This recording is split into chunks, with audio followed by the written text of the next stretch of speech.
Today, we're diving into the very beginning of an ancient and honestly profound text called the Śrīmad Bhagavatam.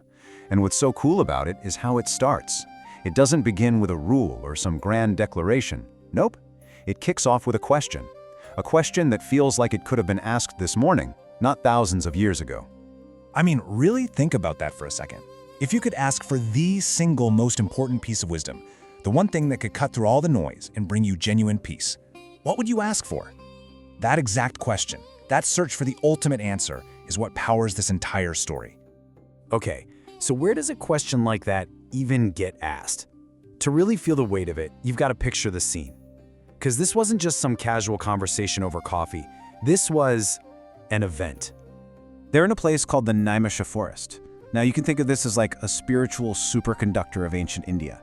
It's said to be a place where the energy is just different, where profound things happen. So yeah, the perfect spot for a conversation that's going to change everything. And get this, the people who gathered here weren't just popping in for the afternoon. They were kicking off a ceremony that was planned to last for 1,000 years. I mean, that's not a weekend workshop, right? That is an unbelievable level of commitment to figuring out how to help the world. So, who's at this epic gathering? You've got 88,000 sages, basically the brightest minds of the era, and they're all being led by this wise elder, Shaunaka. And they've all shown up to hear from one guy, Sūta Goswami. He's this legendary storyteller who knows the ancient wisdom inside and out. And their mission, their one single goal, was to figure out a path for everyone's well-being. And here's what's really important to get. These sages weren't just on some personal quest for their own enlightenment. Not at all. They were looking around at the world, at the direction humanity was heading, and they were genuinely worried. They could see a crisis on the horizon. So they approach Sūta Goswami and they lay it all out. They basically say, look, there are so many books, so many rules, so many paths, it's overwhelming. Can you please just tell us what is the one essential thing that's good for all people? What a question. So why the rush? What was this crisis they were seeing? Well, they knew they were living in what's called the Age of Kali. Think of it like this. In the Vedic worldview, time moves in these huge cycles, and Kali is the last and most difficult one. It's an age of quarrel, of anxiety, of spiritual decline, an age where we're all distracted and our best qualities are kind of diminished. Sound familiar at all? And the text really spells it out. It says that in this age, people's lives are shorter. We're more, well, lazy and unfocused. We get easily misguided, we feel unlucky, and maybe worst of all, we're just constantly disturbed and anxious. I mean, wow, it's a pretty spot-on diagnosis of the modern condition, isn't it? Okay, so faced with that pretty grim picture, the sages needed a solution, a real one. And the answer they land on isn't some complex new set of rules or a super difficult practice. It's something else entirely. It's the Śrīmad Bhagavatam itself. The text uses this amazing metaphor to describe what it is. It says, this Bhagavatam is the ripe fruit of the tree of Vedic literature, made even sweeter.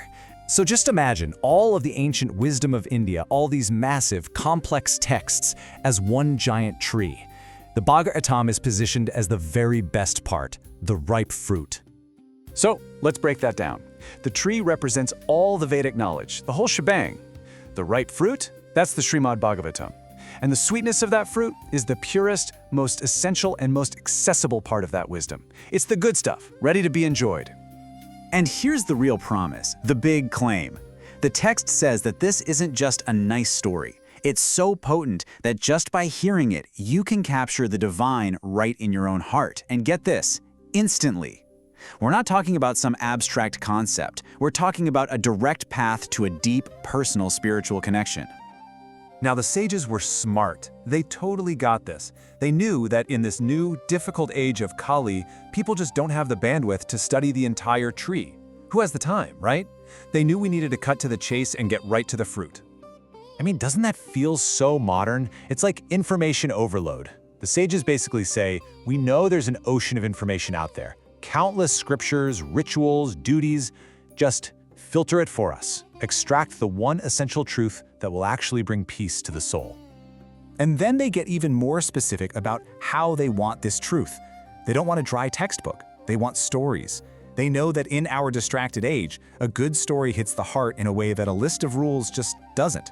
They even say, "We are never satiated hearing the transcendental activities of the personality of Godhead," which for those who have developed a taste is sweet at every step. I just love that. It's saying this isn't a chore. It's not like taking your medicine. It's an experience that gets more and more joyful, more fascinating the deeper you go. So they zero in on their final request. They ask Sūta Goswami, "Tell us the stories and divine plays of Lord Krishna." They've identified these specific narratives as the most potent, the ultimate source of that spiritual satisfaction they're looking for. All right, so why those stories in particular? What's so special about them? Well, as the sages go on to explain, we're talking about something way beyond simple entertainment. This stuff has real power. And here comes another fantastic metaphor. They basically tell Suta, you, with these stories, you're like a ship's captain who has just shown up, right when we need you most, to steer us across the turbulent, stormy ocean of this age. It's about guidance and safety. The promises attached to simply hearing this are huge. I mean, they are absolute. First, it's said to destroy all your past negative karma. Second, it puts an end to suffering. And third, and this one is just incredible, it vanquishes fear.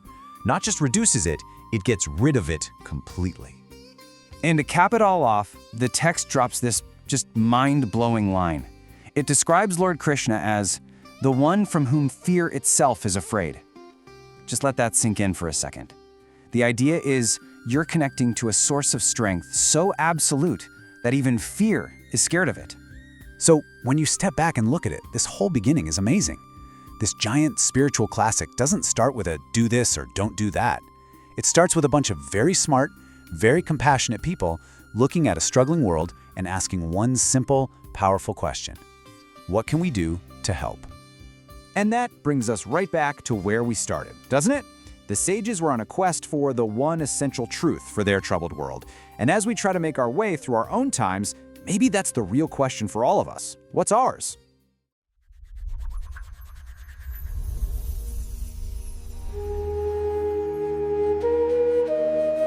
Welcome to the deep dive. Yeah. Today you've brought us a truly foundational text that has influenced millions, the Srimad Bhagavatam. That's right. But we're not just here to, read history or theology. We're here to dig into its deep philosophical architecture. Exactly. This deep dive is really hyper-focused on chapter 1. And it's interesting because it acts less like a simple introduction Right. and more like a detailed philosophical prospectus. Okay. It immediately sets the stakes, it defines ultimate reality, and it makes an almost unbelievable promise about its own power. Okay, so our mission today is pretty clear then. We're going to extract the 3 most crucial nuggets from this opening chapter. We want to understand its definition of the absolute truth, the text's really unique claim to filter out spiritual noise, and what I find most fascinating, the ancient diagnosis of information overload that just drives the whole story. And we begin with the source material making this incredibly audacious claim. Right in the opening prayers. It identifies the text itself as Pratyaksha Krishna, the supreme being manifest, right there in the book. So it's not a book about the divine? No, it's telling you. What you're holding is the divine, just packaged as literature. Wow. That sets the expectation ceiling stratospherically high. Okay, so let's turn to that first verse then, the philosophical bedrock, where it defines truth. Satyapara Dhamahi. We meditate on the supreme truth. And the definition here hinges entirely on one concept, Svarta. Svarta. Complete independence, self-effulgence. It's the ultimate origin of everything, creation, maintenance, and dissolution. This is so crucial because if the ultimate source depended on anything else... A prior cause or something. Exactly. A prior cause, a specific energy. It wouldn't be absolute. It would just be another sophisticated effect. But I want to push on that concept of independence. If it's defined as Svarta, completely independent, why does the text immediately define it in relation to creation? Birth, maintenance, destruction. Isn't that still defining the absolute relative to our reality? That is the profound tension the text introduces right away. It's saying the supreme is not defined by creation, but it is the source of creation. Okay. It implies this independent, conscious source who not only generates everything, but also transmits knowledge Brahma into the heart of the very first created being, Adikavaya. I see. So the supreme is independent, but creation is the unavoidable proof of that independence. It's the efficient cause, not the dependent effect. The proof of absolute power is its ability to generate everything else. That clears it up. And the source goes deep into how that creation works with this wonderful, slightly bewildering analogy. It really helps us get the nature of the world we live in. Yes, the universe, Trisarga, it appears real. The word is amen, it functions perfectly. But the text describes the creation process using basic elements, teo varimade. Fire, water, and earth. Right, and it's an illusory exchange or transformation of those. The analogy is basically that of a highly functional mirage. So the mirage analogy isn't saying the world is fake, but that its fundamental reality is deceptive. Precisely. It works, but its appearance of permanence, of independent reality, that's the illusion that tricks our senses. It's functional but conditional. And temporary. And the text notes that even the profoundly wise, the Suraya, are constantly bewildered by this.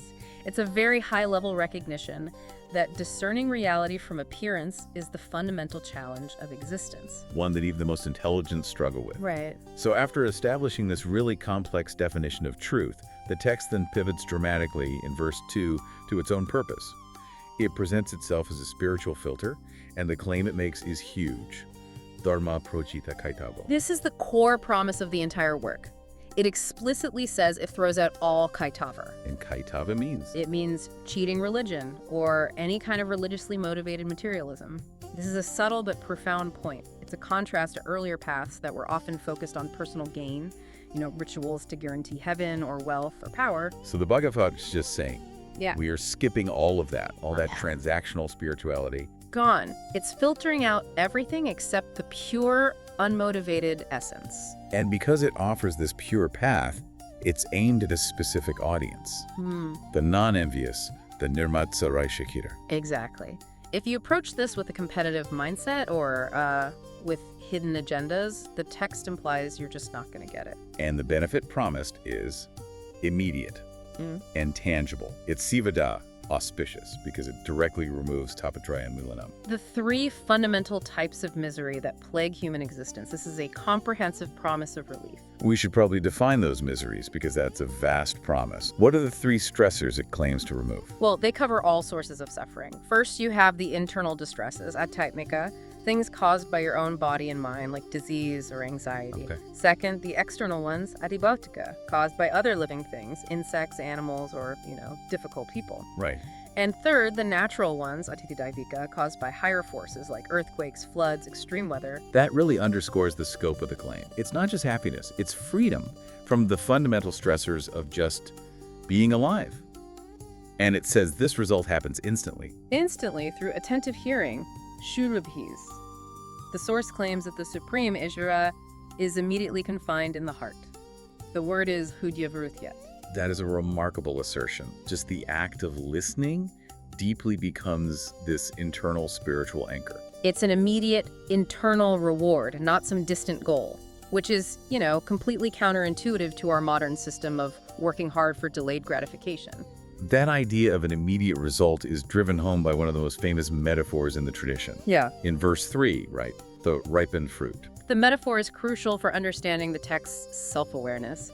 It doesn't claim to be the raw, difficult, sprawling body of original Vedic knowledge. That's the desire tree, the Nigama Kalpatara. It's not the tree. No, it is the Galatam Phalam, the perfectly ripened, fully mature fruit from that tree. And crucially, the text says it was made even sweeter, nectar-like, a Madhadrava Sayutam, just by the fact that it came from the mouth of the sage Sūta Goswami. This is a deep acknowledgement of the power of synthesis and transmission. The original knowledge might be complete, but our capacity to absorb it is limited. The perfect teller, Sukadeva, made it digestible, sweet, accessible. So it simplifies the whole thing. Totally. The instruction is just to drink the rasa, enjoy the taste, and you can bypass all the dry, difficult study. And that message, the need for a shortcut, for synthesis, brings us perfectly to the setting of this entire discussion, which is what I find so startlingly modern. The scene is Naimiya Forest. A huge group of sages, led by Sunaka, are performing this massive 1,000-year sacrifice. A satra. And they approach Sūta Goswami, who's described as a master of all the Purayas and Dharma Shastras. He's the ultimate curator of wisdom. But even though they have access to the ultimate expert, the sages are worried. They're worried about their own limits. And this is where their profound diagnosis begins. They recognize the shift into the Kali Yuga, and they describe people in this age as fundamentally limited. Alpayu, Short-lived. Manda, dull, Sumanamatayo, slow-witted, unfortunate and perpetually distressed, Upadruta. It's a whole catalog of reduced capacity. Less time, less intelligence, less fortune. And the symptom of this reduced capacity, the thing that stops them from getting essential knowledge, is the exact problem we all face every day. They cite the issue of Burij Buddhikarmach Shototavyani Vifagasha. Which translates perfectly, too. There are too many vast subjects and duties that need to be heard and studied separately. Think about that diagnosis, thousands of years old. Too many inputs, too many required duties. It's not just a crisis of complexity, it's a crisis of volume, of fragmentation. They are drowning in the sheer number of available sources. If those sages were meeting today, they'd look at your podcast queue, your reading lists, the 50 newsletters you subscribe to, the endless feeds. And they'd say, yes, Burij Karmach, the problem is exactly the same.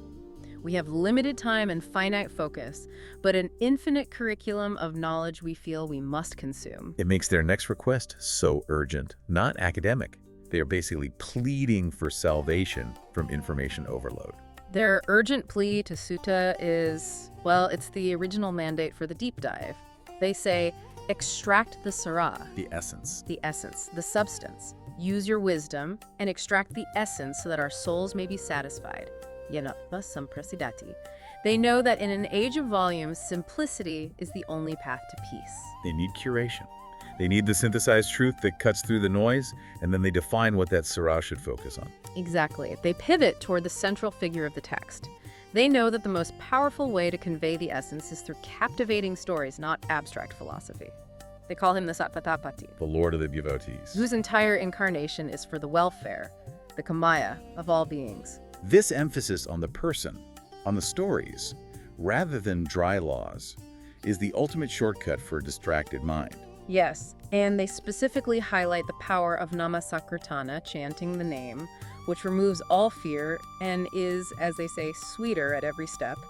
Svadu, paid. It's all about the personal, emotional connection. Entirely. They express this wonderful, insatiable appetite for hearing about Krishna's superhuman feats, the Atamariyani, which he performed even while appearing human. This all leads to the final critical question, the one that drives the entire epic forward. The sages see the age of Kali arriving, and they see Suta as their pilot, their helmsman Karchadhara. Their guide to navigate this dangerous ocean. And the ultimate question is posed in verse 23. And what is it?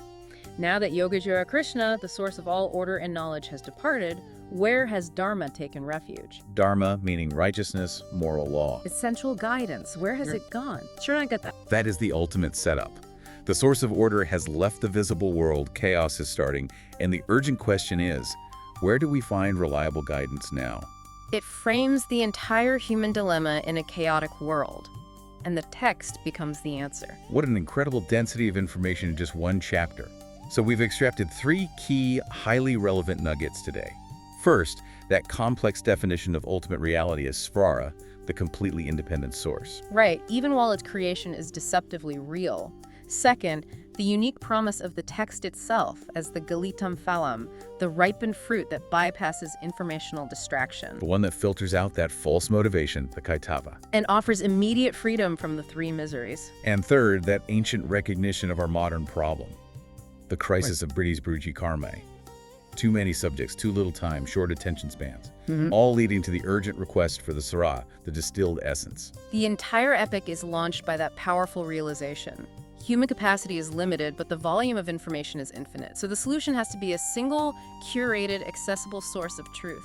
So if you accept the sage's premise that the source of wisdom has withdrawn and that you're living in a complex age where every scroll and every tab pulls your attention away, the final provocative thought is this.